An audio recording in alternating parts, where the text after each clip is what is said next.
Caleb, I'll be frank with you. I was stunned by the conversation with Edgar. Again, we'll get to that. But he's talking about these collective groups have raised hundreds of thousands of dollars. Well, hundreds of thousands of dollars is good at Utah. I mean, that's not good as an SEC school. We're talking tens of millions of dollars. There seems to be a whole different scale, and I credit Tennessee in what they're doing as opposed to what other top schools are doing. I think Georgia and Alabama are fine, but they also can fall back on the fact that you can get great coaching. You can go on to the NFL. You're probably going to win championships. Tennessee doesn't have that yet. So you have to rely on NIL if you're any other school not named Ohio State, Georgia, Alabama, Michigan. I mean, you haven't proven that you can be a perennial playoff team. So the NIL is the separator right now. And so far it's separating Tennessee from Florida at the very least. And I would say a lot more schools as well. Yeah, I agree. How's my connection now? Just checking. You're much better. You're golden. Perfect. What I was going to say is that, look, this is a difference between who is Florida's athletic director now. It's not Jeremy Foley. Do we know who? It's Scott Strickland from Mississippi State. Okay. So this is really where the difference comes in, honestly. Danny White is ahead of the curve and was ahead of the curve with this, and you're seeing it. Whereas with Florida and Scott Strickland, you're not seeing it. Maybe that's the issue of coming from a school like Mississippi State. Dave, I got a question for you. Do you think this would have been any issue if Jeremy Foley were athletic director of Florida? I would have said no, but I'll point out one thing that Edgar Thompson said. He said Jeremy Foley was very against NIL in general, the pay-for-play whole concept. So possibly.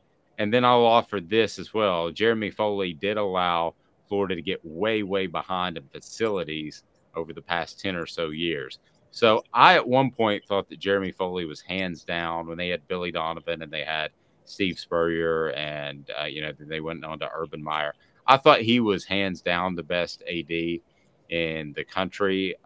In retrospect, I don't think he was ready for the changes that came in college football. That actually can make sense. I would have just thought that Jeremy Foley, even if he was against NIL, would have been smart enough to accept it when it came. I don't think he would have allowed this public embarrassment. Let's put it that way. Right. And so I think that, sometimes that's the biggest difference is, who's running the ship at the time. And again, I talked about it yesterday, when Danny White was at UCF, guys, I'm saying right now, UCF is on the verge of becoming a blue blood college football program in the next few years because of what Danny White did when he was athletic director there. He's now at Tennessee. That is beyond Josh Heupel. That's the best hire Tennessee has made the past 25 years, Danny White. That I don't think we can oversell how great of a hire he is. And Tennessee, you knew was going to be ahead of the curve on this specifically because of that. I would also add, Danny White had a great point a year ago, and I've always talked about this.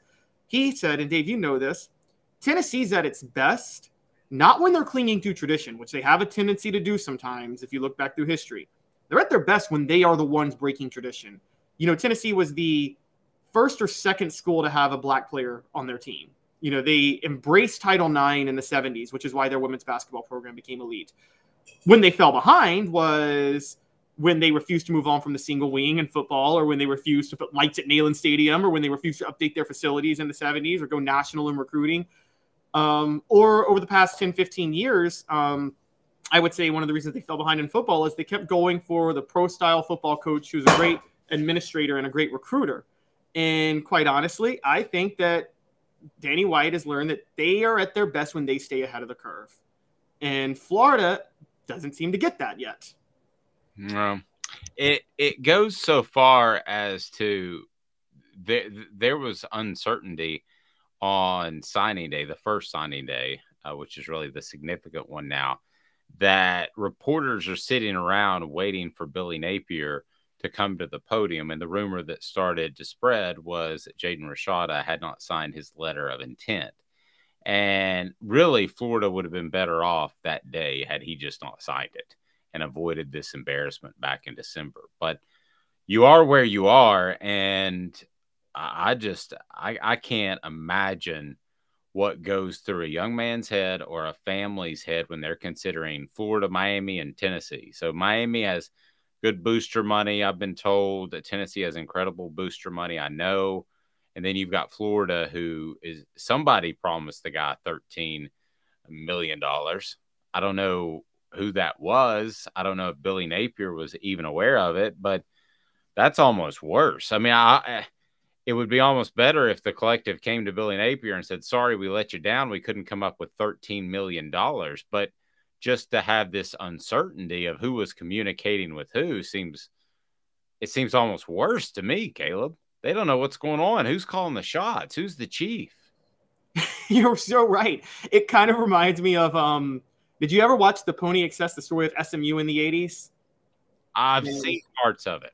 So it was very clear by the time the program went like south with SMU. I guess, was it Rick Meyer was the head coach? Had no idea what was going on. Was just kind of letting it happen at the time. And you feel like Florida, Billy Napier's that way. Detail-oriented Billy Napier's that way with Florida.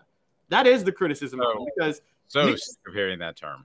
Yeah, Nick Saban would never have let boosters control him like that. I'm just going to be honest. And I think that's one of the big differences. Billy Napier was a very, very hot name on a lot of coaching lists. And Caleb, I just went into SEC Media Days, and the positivity was so strong about Billy Napier at Florida. I'm kind of one that's I guess just by nature, I second guess some things. And I thought, man, it seems like a lot of people are being really, really kind to him based off what he was able to do at Louisiana. And I just wasn't sold yet. I think that's a major jump.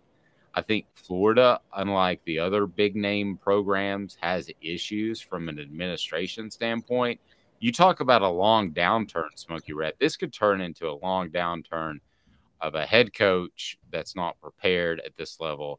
It might turn into a long downturn of an AD who's not prepared at this level. Scott Stallings, nothing against sports information directors, but you don't often see guys move up from handling reporters to handling an entire athletic department.